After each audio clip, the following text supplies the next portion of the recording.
Hello friends, स्वागत है आपके अपने सहारनपुर जीएस हब में। कैसे हैं आप लोग? आई होप आप लोग सब अच्छे होंगे और आपकी पढ़ाई लिखाई भी सब अच्छे ढंग से चल रही होगी। पिछली क्लास के अंतर्गत हमने जो बात की थी वो बात की थी भारत के भौतिक प्रदेश, यानी कि भारत के कौन कौन से भौतिक प्रदेश हैं। और मैंने आपको बताया था कि ऐसी आकृति जिनका निर्माण क्या हुआ हो, प्रकृति के द्वारा हो, तो ऐसी आकृति को हम क्या कहते हैं? भौतिक। और जिस जिस राज्य में हुई थी उन्हें क्या कहते हैं? भौतिक प्रदेश। तो ऐसी मैंने आपको 6 आकृति बताई थी। जैसे कि जब मैं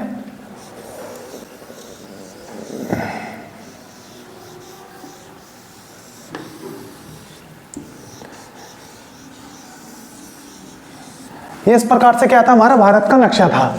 इसमें मैंने आपको बताया था, सबसे पहले तो मैंने आपको बताया था यहाँ पे उत्तर का विशाल मैदान, नंबर 1 भौतिक प्रदेश था हमारा उत्तर का विशाल मैदान। उत्तर का पर्वतीय भाग, ये क्या था? उत्तर का पर्वतीय भाग। ये नंबर 2 पे आता मैदानी भाग। नंबर 3 पे मैंने आपको बताया था प्रायद्वीपीय भारत। क्या बताया था? प्रायद्वीप भारत। और नंबर 4 पे मैंने आपको बताया था यहाँ पे भारत का तटीय मैदान, यानी कि तट, पश्चिमी तट और पूर्वी तट। नंबर 3 पे प्रायद्वीप था, नंबर 4 पे तटीय मैदान था, और नंबर 5 पे था हमारा यहाँ पे मरुस्थलीय मैदान। ये क्या था यहाँ पे? मरुस्थल। नंबर 5 पे था मरुस्थलीय, और नंबर 6 पे था हमारे जो यहाँ पे 2 द्वीप समूह है। क्या था? नंबर 6 पे हमने आपको बताया था द्वीप समूह। देखो, भौतिक प्रदेश की हम चर्चा कर रहे हैं। मैंने बताया था भारत में 6 भौतिक आकृतियां पाई जाती है। नंबर 1 पे पाई जाती है उत्तर का पर्वतीय भाग। नंबर 2 उत्तर का विशाल मैदान। नंबर 3 पे प्रायद्वीपीय भारत। नंबर 4 पे जो हमारे तट पाए जाते हैं, पश्चिमी तट, पूर्वी तट। तो नंबर 4 पे आता है हमारा तटीय भाग। नंबर 5 पे हम पढ़ेंगे मरुस्थलीय, कि जो हमारे पश्चिम में थार मरुस्थल है ना, गुजरात और राजस्थान और पूर्वी पाकिस्तान में। तो नंबर 5 में पढ़ेंगे मरुस्थलीय भाग। और नंबर 6 में इन आकृतियों के अंतर्गत हम पढ़ेंगे अपने जो हमारे 2 द्वीप है ना, लक्षद्वीप और अंडमान निकोबार द्वीप समूह। तो ये 6 आकृति का अध्ययन करेंगे हम भौतिक प्रदेश के अंतर्गत। और पिछली क्लास के अंतर्गत मैंने आपको बताया था हम किस आकृति को पर्वत, किसे पहाड़ी, किसको पठार और किसको मैदान कहेंगे। तो उसके अंतर्गत हमने सबसे पहले हम बात करेंगे पर्वतीय भाग, क्योंकि हमें पता उत्तर में हमारा कौन सा पर्वत है? उत्तर में हमारा हिमालय पर्वत श्रृंखला है। कौन सी है? हिमालय पर्वत श्रृंखला। तो सबसे पहले हम बात करेंगे कि जो हमारी हिमालय पर्वत श्रृंखला है, इसका निर्माण कैसे हुआ, क्योंकि ऐसा तो हुआ नहीं होगा कि एक दिन में निर्माण हुआ होगा। तो हिमालय के निर्माण में लगभग करोड़ों वर्ष का समय लगा, और वही प्रक्रिया समझाऊंगा मैं आपको कि हिमालय का निर्माण कैसे हुआ और कहां से हमें जानकारी मिलती है हिमालय के निर्माण के बारे में। देखो, सबसे पहले जो हमारा उत्तर में जो हिमालय पर्वत है, उत्तर में क्या है? जो हमारा हिमालय पर्वत है, उसके बारे में हमें 2 सिद्धांत देखने को मिलते हैं। नंबर 1 पे मिलता है प्लेट विवर्तनिक सिद्धांत, दूसरा होता है भूसन्नति सिद्धांत। कौन कौन से सिद्धांत देखने को मिलते हैं हिमालय के बारे में? देखो, आज का टॉपिक क्या है हमारा? हिमालय पर्वत की उत्पत्ति। हिमालय पर्वत की उत्पत्ति का मतलब हो गया कि हमारा हिमालय जो पर्वत है, इसका निर्माण कैसे हुआ। जो हमारा हिमालय पर्वत है, इसका निर्माण कैसे हुआ। तो इसके निर्माण के बारे में हमारे पास दो थ्योरी है। एक तो है प्लेट विवर्तनिक सिद्धांत, जो दिया था मॉर्गन और आइजैक मोदी ने। किसने? मॉर्गन और आइजैक। आपसे डायरेक्ट पूछा जाएगा कि प्लेट विवर्तनिक सिद्धांत, या इसको ही बोलते हैं plate tectonic theory. Plate tectonic theory इसको ही बोलते हैं, और हिंदी में बोलते हैं प्लेट विवर्तनिक सिद्धांत। किसने दिया था? हमारा मॉर्गन और आइजैक मोदी ने दिया था। और हिमालय की उत्पत्ति के बारे में दूसरा सिद्धांत था, वो था भूसन्नति का सिद्धांत। कौन सा? भूसन्नति का सिद्धांत हमारे किसने दिया था? कोबर मोदी ने दिया था। अब ये जो प्लेट विवर्तनिक सिद्धांत और भूसन्नति सिद्धांत में क्या क्या लिखा हुआ है, उन्हीं की हम चर्चा करते हैं। सबसे पहले हम बात करते हैं प्लेट विवर्तनिक सिद्धांत। सबसे पहले हम किस सिद्धांत की बात करते हैं? प्लेट विवर्तनिक का सिद्धांत।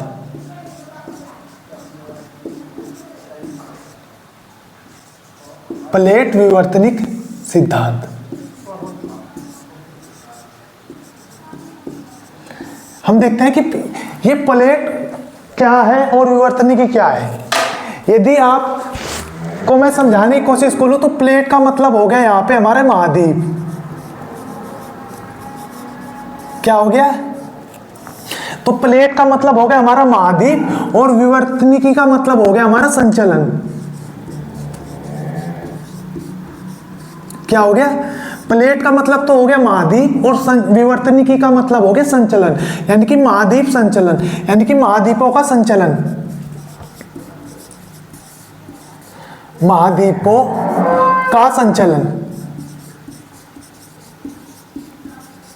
यानी कि कहने का मतलब यह है जो हमारे 7 महाद्वीप है, यानी कि क्या कर रहे हैं, चल रहे हैं। संचलन का मतलब क्या हो गया, ये गति कर रहे हैं। और किस प्रकार से गति कर रहे हैं उसकी हम चर्चा करते हैं। देखो यदि महाद्वीप चलेंगे तो 3-4 कंडीशन बनेगी, या तो एक महाद्वीप इधर से आएगा, दूसरा महाद्वीप उधर से आएगा। तो इस सिद्धांत में लिखा हुआ है कि 2 प्लेट, एक प्लेट ये होगी हमारी, एक प्लेट ये होगी, या तो दोनों क्या करेंगे, एक दूसरे के पास आएंगी, या दोनों प्लेट एक दूसरे से क्या जाएंगी, दूर जाएंगी, या दोनों एक ही दिशा में चलेंगी। क्या? देखो इस प्रकार से सपोज करो प्लेट, एक प्लेट तो ये होगी हमारी और एक प्लेट हमारी ये होगी, या तो एक प्लेट, दोनों प्लेट एक दूसरे की ओर आएंगी, एक प्लेट इधर से आ रही है और एक प्लेट इधर से आ रही है, यानी या तो दोनों एक दूसरे के पास आएंगी, या दूसरी कंडीशन बनती है हमारी एक प्लेट इधर जाएगी और एक प्लेट हमारी इधर जाएगी, या तो दोनों या तो दोनों प्लेट एक दूसरे के पास आए, या एक प्लेट एक दूसरे के दूर जाए, या तीसरी जो कंडीशन बनती है वो बनती है ये वाली हमारी, दोनों प्लेट एक ही दिशा में समानांतर गति करें। क्या? देखो एक प्लेट है, सपोज करो ये 2 प्लेट है, ये अभी इधर को चल रही है, ये वाली भी इधर को चल रही है, एक कंडीशन। दूसरी कंडीशन, एक प्लेट इधर से आई, दूसरी प्लेट इधर से आई, दूसरी कंडीशन। तीसरी कंडीशन, एक प्लेट इधर को जा रही है, एक प्लेट इधर को जा रही है, यानी कि 3 कंडीशन बनती है। यही पूछता है कि जब 2 प्लेट एक दूसरे की ओर आती हैं उसको हम क्या बोलते हैं? अभिसार बोलते हैं, अपसार बोलते हैं, समानांतर संचलन बोलते हैं। तो यदि दोनों प्लेट एक दूसरे की ओर आए तो उसको बोलते हैं हम अभिसार, उसको बोलते हैं हम अभिसारी संचलन। जब दोनों 2 प्लेट एक दूसरे के पास आए उसे बोलते हैं अभिसारी संचलन, अभिसारी संचलन।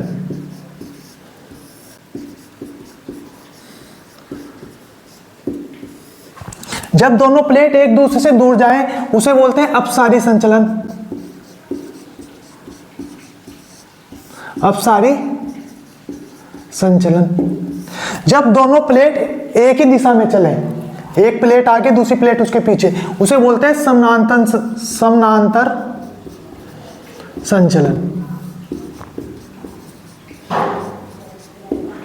अब आप सोच रहे होंगे कि सर ये आप क्या बता रहे हो, अभिसारी संचलन, अपसारी संचलन और समानांतर संचलन, इनका ही यूज आएगा हमारे हिमालय की उत्पत्ति में, क्योंकि मैं बताऊंगा एक प्लेट इधर से आई, एक प्लेट इधर से आई, जब दोनों के मध्य में अभिसारी संचलन हुआ तो इन दोनों के संचलन के फलस्वरूप हमारी हिमालय पर्वत की उत्पत्ति हुई। तो आपको पता होना चाहिए ना कि ये अभिसारी, अपसारी और समानांतर संचलन होता क्या है। देखो हिमालय की उत्पत्ति हुई, 2 सिद्धांत हमें देखने को मिलते हैं। पहला है प्लेट विवर्तनिकी सिद्धांत, दूसरा है भूसन्नति सिद्धांत। इतनी बात आपकी समझ में आई होगी। आपसे पूछेगा कि प्लेट विवर्तनिक सिद्धांत किसने दिया था, तो आपको इन 2 वैज्ञानिकों का नाम याद रखना है, मॉर्गन महोदय और आइजैक महोदय। भूसन्नति सिद्धांत किसने दिया था, कोवर महोदय। ठीक है, अब बात करते हैं प्लेट विवर्तनिकी है क्या, या इसको ही बोलते हैं प्लेट टेक्टोनिक थ्योरी। इसको ही क्या बोलते हैं, प्लेट टेक्टोनिक थ्योरी। प्लेट का मतलब हो गया हमारे महाद्वीप, विवर्तनिक का मतलब हो गया संचलन, यानी कि हमारे महाद्वीप क्या कर रहे हैं, संचलन कर रहे हैं, यानी कि महाद्वीपों का संचलन।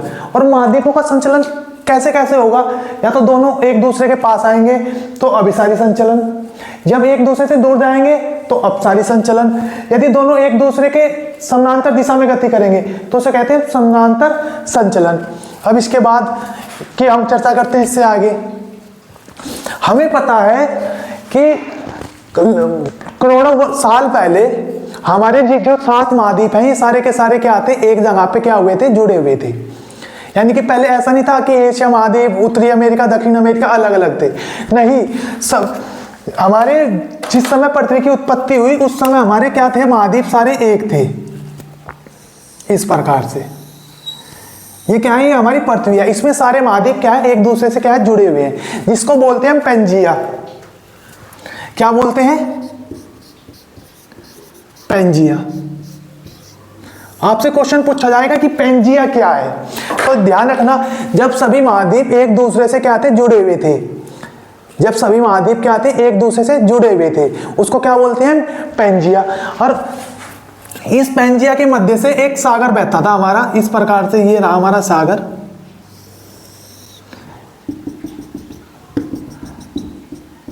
इस पेंजिया के मध्य से हमारा कुछ समय बाद एक सागर बहने लगा जिसका नाम था टेथिस सागर। टेथिस सागर। कौन सा सागर बहता था हमारा, टेथिस सागर। इस टेथिस सागर ने इस पेंजिया को क्या कर दिया, हमारा 2 भागों में विभाजित कर दिया। ये देखो, ये उत्तरी भाग, ये दक्षिणी भाग। जो हमारा इसका ये उत्तरी भाग है, इसको तो बोलते हैं अंगारा लैंड। क्या बोलते हैं, इसको नाम पड़ा अंगारा लैंड।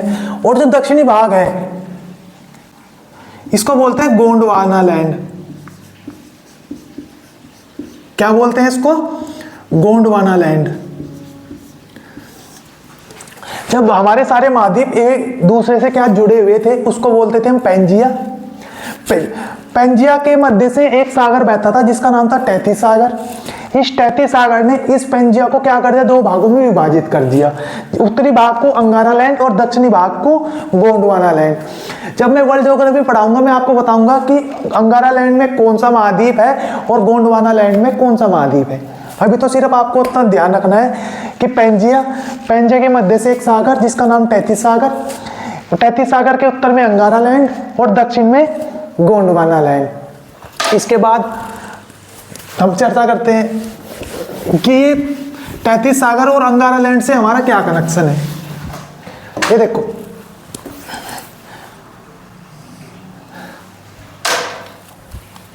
ये हमारी एक प्लेट है, यानी कि जिसका नाम है यूरेशियन प्लेट।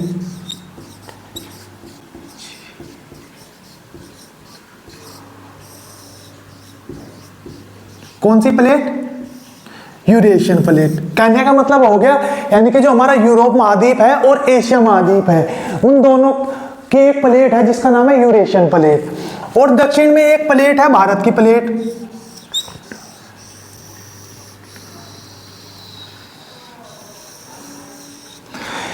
ये कौन सी प्लेट है, ये हमारी भारतीय प्लेट है। कौन सी प्लेट होगी हमारी, ये हमारी होगी भारतीय प्लेट। और यूरेशियन प्लेट और भारतीय प्लेट, इन दोनों के मध्य से मैंने आपको बताया कौन सा सागर बह रहा, यही वाला जो सा मैंने आपको भी पढ़ाया।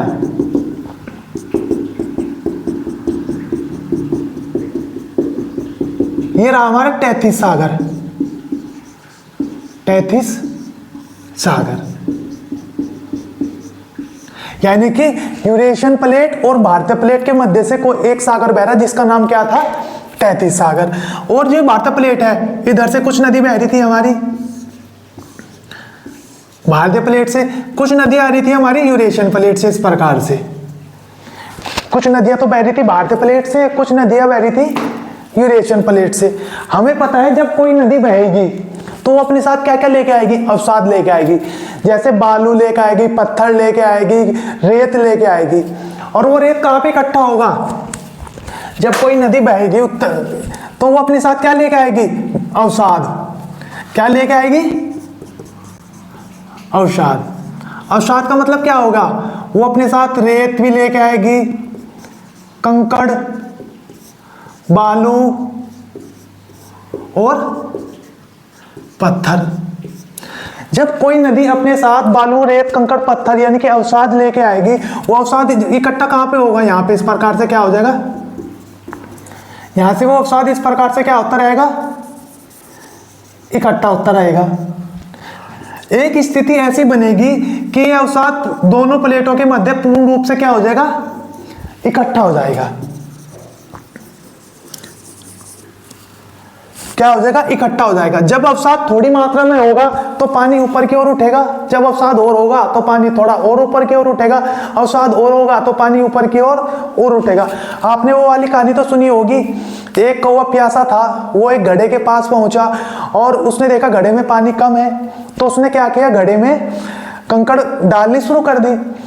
कंकड़ क्या हुआ, कंकड़ उसकी तली में बैठने लगी घड़े की, और पानी कुछ समय के बाद ऊपर की ओर उठ गया। तो इसी प्रकार जब कंकड़ बालू पत्थर यहाँ पे इकट्ठा होने लगी तो पानी का स्तर क्या होने लगा, ऊपर की ओर उठने लगा। और यही कहता है हमारा भूसन्नति का सिद्धांत, हमारा यही बोलता है कि 33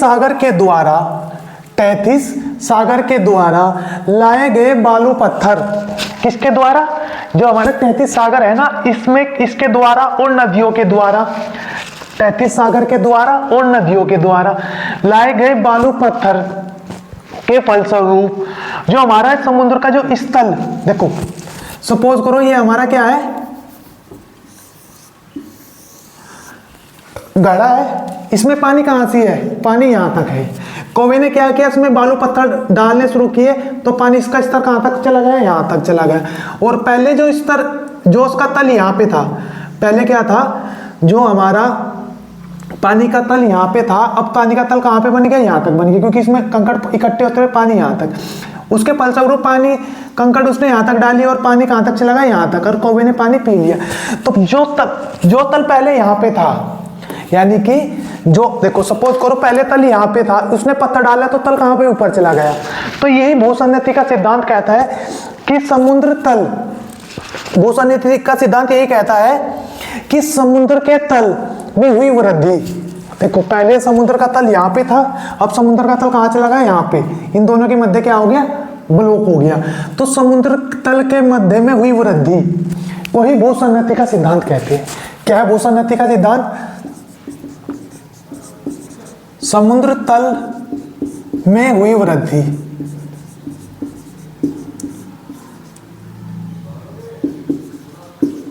समुद्र तल में हुई वृद्धि को भूसन्नति का सिद्धांत कहते हैं। यदि आपसे किसी ने एक लाइन में पूछा कि भूसन्नति का सिद्धांत क्या है, तो आपको एक लाइन में बता देना है कि समुद्र के तल में हुई वृद्धि को ही भूसन्नति का सिद्धांत कहते हैं। यही कहता है कोवरमोदे। और जो ये प्लेट टेक्टोनिक सिद्धांत है ये वाला है। तो जब समुद्र के तल पे क्या होगी, वृद्धि होगी, एक कंडीशन ऐसी बनेगी कि देखो यहाँ पे क्या होगा, अवसाद इकट्ठा हो गया, जो यूरेशियन प्लेट है वो नीचे की ओर प्रेशर कर रही है, यानी कि एक प्लेट ने तो नीचे की ओर प्रेशर किया, और जो भारतीय प्लेट है हमारी ये उत्तर की ओर, यानी कि ऊपर की ओर क्या कर रही है, संचलन कर रही है। यानी कि जो यूरेशियन प्लेट है वो तो उत्तर से दक्षिण की ओर आ रही है, और जो भारतीय प्लेट है वो क्या कर रही है, वो दक्षिण से उत्तर की ओर आ रही है। जब कोई प्लेट उत्तर से दक्षिण की ओर आएगी, सपोज करो एक प्लेट हमारी ये होगी, एक प्लेट हमारी ये होगी, जब दोनों एक दूसरे के पास आ रही हैं, जब टक्कर लगेंगी तो क्या होंगी, ये इस प्रकार से उठेंगी। तो यही हुआ हमारा यहाँ पे, भारतीय प्लेट ऊपर की ओर, यूरेशियन प्लेट नीचे की ओर। जब ये प्लेट आपस में दोनों मिली तो यहाँ पे क्या हुआ, हमारे एक पर्वत का निर्माण हुआ इस प्रकार से। जब यूरेशियन प्लेट और भारतीय प्लेट दोनों, देखो एक प्लेट ये रही, एक प्लेट ये रही, जब दोनों प्लेट आपस में मिलेंगी तो क्या होगा, एक पर्वत का निर्माण होगा। तो इसी प्रकार से हमारे किसका निर्माण हुआ, हिमालय पर्वत का निर्माण हुआ। आई होप आपको ये समझ में आया होगा। इसको हम दूसरे तरीके से भी समझ सकते हैं। देखो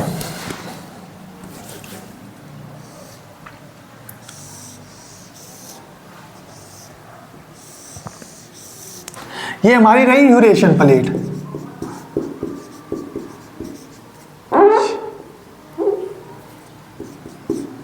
ये कौन सी है, यूरेशियन प्लेट, और ये कौन सी है, हमारी भारतीय प्लेट। इन दोनों के मध्य मैंने क्या बताया, एक सागर बह रहा था, 33 सागर,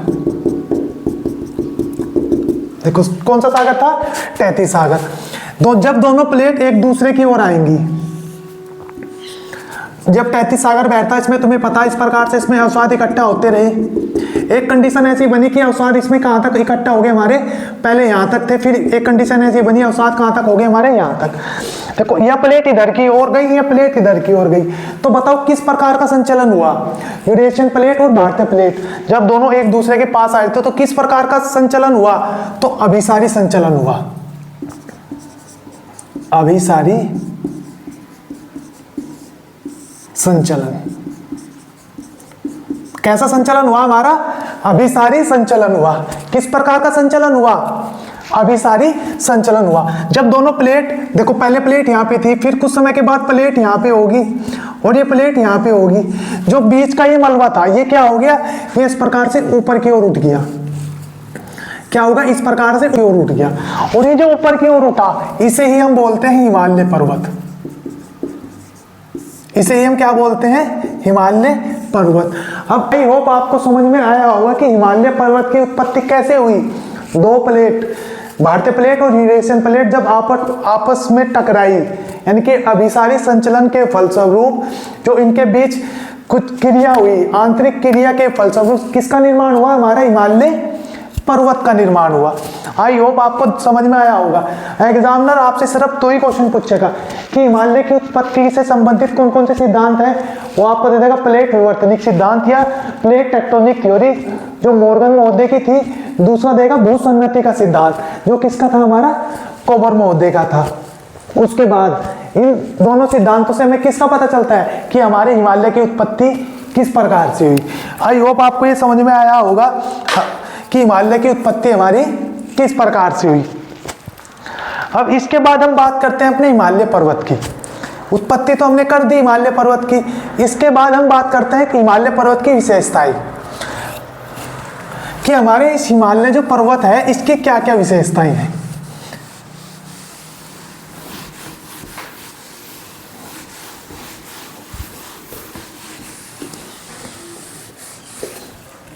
हिमालय पर्वत की विशेषताएं,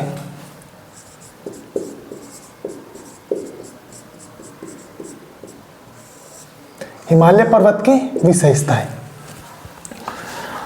तो हमें पता है हिमालय पर्वत की क्या क्या विशेषताएं होंगी।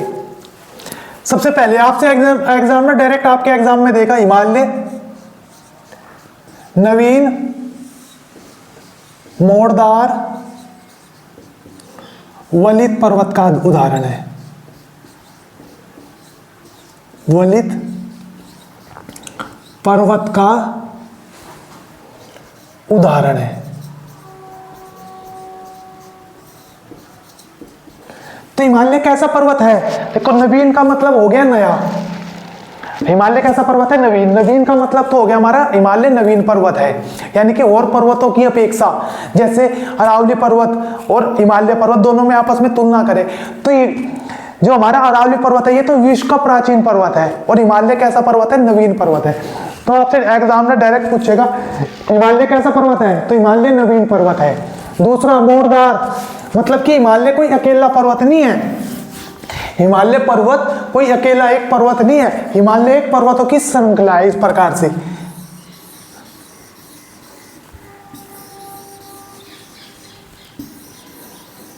ये इस प्रकार से हिमालय क्या है, मोड़दार है ना, मोड़दार। तो हिमालय नवीन का मतलब नया होगा, मोड़दार का मतलब हो गया श्रृंखला है। वलित का मतलब हो गया हमारा जिसमें संचलन, जिसके निर्माण की प्रक्रिया अभी भी जारी है।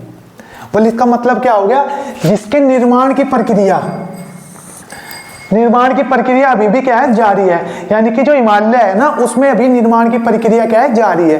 देखो आपने पहले सुना होगा एवरेस्ट की ऊंचाई कितनी थी, 8,848, लेकिन जो अब की किताब में आप देख रहे होंगे तो उसमें कितनी है, 8,850। तो यानी कि कितने मीटर की वृद्धि हुई, 2 मीटर की, जिससे पता चलता है कि हिमालय में निर्माण की प्रक्रिया क्या है, अभी भी जारी है। इसलिए हिमालय को क्या बोलते हैं, वलित पर्वत। वलित का मतलब होगा निर्माण की प्रक्रिया अभी जारी है।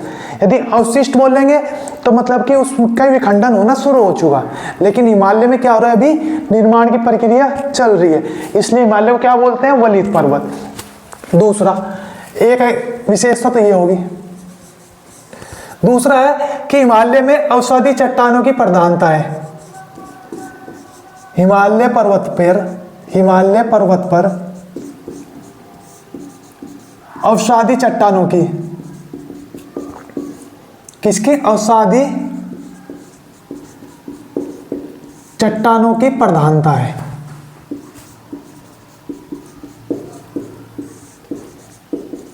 देखो हमें पता है कि हिमालय का निर्माण ही किन से हुआ? अवसादों से हुआ। दो प्लेट आपस में टकराई, नदियों के द्वारा अवसाद इकट्ठा हुआ, उसके फलस्वरूप दो प्लेट आपस में टकराई, उसके बाद क्या हुआ? विस्फोट हुआ, जिससे क्या हुआ? हिमालय पर्वत की। तो ध्यान रखना, हिमालय पर्वत किसका उदाहरण है? हिमालय पर्वत में किस चट्टानों की प्रधानता पाई जाती है? तो अवसादी चट्टानों की क्या पाई जाती है? प्रधानता पाई जाती है। इसके बाद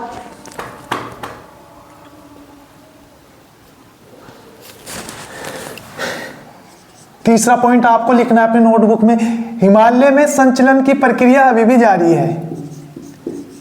हिमालय में संचलन की प्रक्रिया, हिमालय में संचलन की प्रक्रिया अभी भी जारी है, अभी भी जारी है, जिसके फलस्वरूप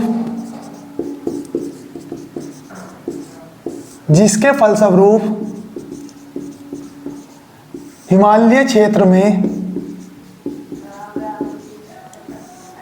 क्षेत्र में भूकंप की घटना अधिक होती है।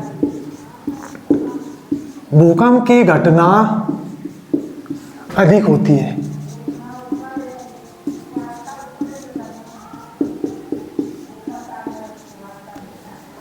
अधिक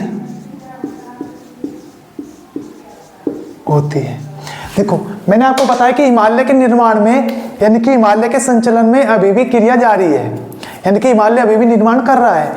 जब निर्माण करेगा तो उसका मतलब क्या होगा? हलचल होगा। जब प्लेटें आपस में हलचल करेंगे तो क्या होगा? फिर भूकंप जैसी घटनाएं अधिक होंगी। तो हिमालय क्षेत्र में क्या होता है? भूकंप की घटनाएं अधिक होती है। चौथा पॉइंट इसमें आपको ध्यान रखना है, विश्व की सबसे ऊंची चोटी हिमालय में स्थित है। विश्व की सबसे ऊंची पर्वत श्रृंखला है। विश्व की सबसे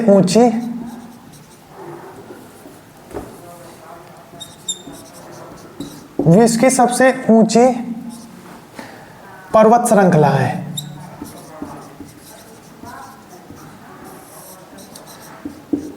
आपसे एग्जामिनर डायरेक्ट पूछेगा कि विश्व की सबसे ऊंची पर्वत श्रृंखला कौन सी है, तो ध्यान रखना, तो विश्व की सबसे ऊंची पर्वत श्रृंखला कौन सी है? हमारी हिमालय। और कितनी ऊंची है? यदि हम इसका औसतन बात करें, इसका औसत कितना है?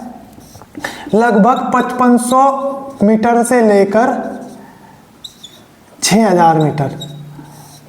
ये क्या है? इसका औसत है, यानी कि जो उसमें चोटी पाई जाती है, कुछ चोटी ऐसी होंगी जिनकी ऊंचाई 8000 होगी, कुछ की ऊंचाई ऐसी होगी 9000 होंगी, कुछ की ऐसी होंगी जिनकी 7000 होंगी, कुछ चोटी ऐसी होंगी जिनकी 5000 होंगी, कुछ चोटी ऐसी भी होंगी जिनकी ऊंचाई 4000 होंगी। तो यदि हम ओवरऑल बात करें तो जो सारी चोटियों का एवरेज निकालें तो 55 से 6000 के मीटर के मध्य क्या निकलता है? औसत निकलता है। तीसरा पॉइंट जो सबसे ज्यादा इंपॉर्टेंट है, विश्व की दूसरी सबसे लंबी श्रृंखला है। विश्व की दूसरी सबसे लंबी पर्वत श्रृंखला है।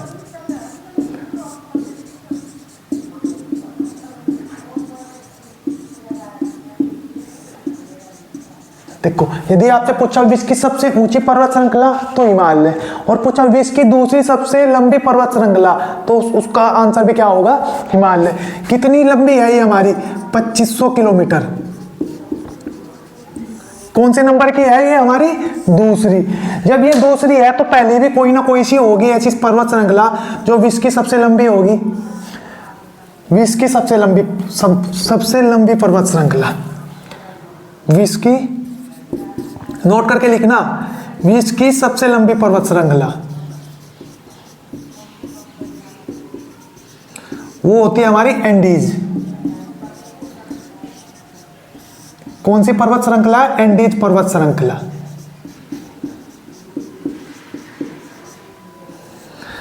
विश्व की सबसे लंबी कौन सी है? एंडीज। और दूसरे नंबर पे कौन सी आती है? हिमालय। इंपॉर्टेंट है ये वाला भी एग्जाम के हिसाब से, ये और ये वाला भी।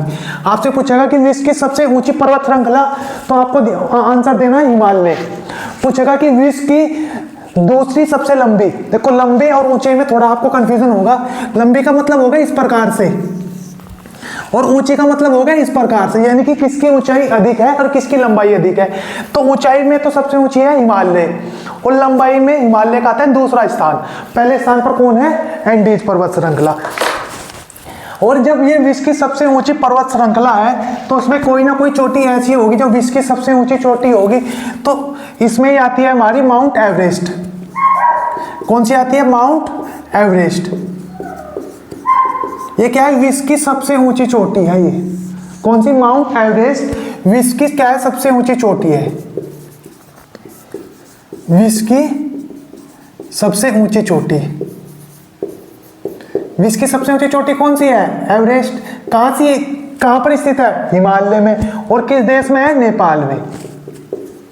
जिसकी ऊंचाई है लगभग 8,848 मीटर। कितनी है? 8,848 मीटर। और इसके बाद जो छठा पॉइंट निकल के आता है हमारा, कि देखो बहुत सारे युग हुए, मेसोजोइक, सेनोजोइक, इस प्रकार से बहुत सारे काल हुए हमारे इतिहास के हिसाब से, ज्योग्राफी के हिसाब से। तो हमें सिर्फ इतना याद नहीं रखना, हमें याद रखना है कि हिमालय की उत्पत्ति सेनोजोइक काल में हुई, या हिमालय की उत्पत्ति सेनोजोइक युग में हुई।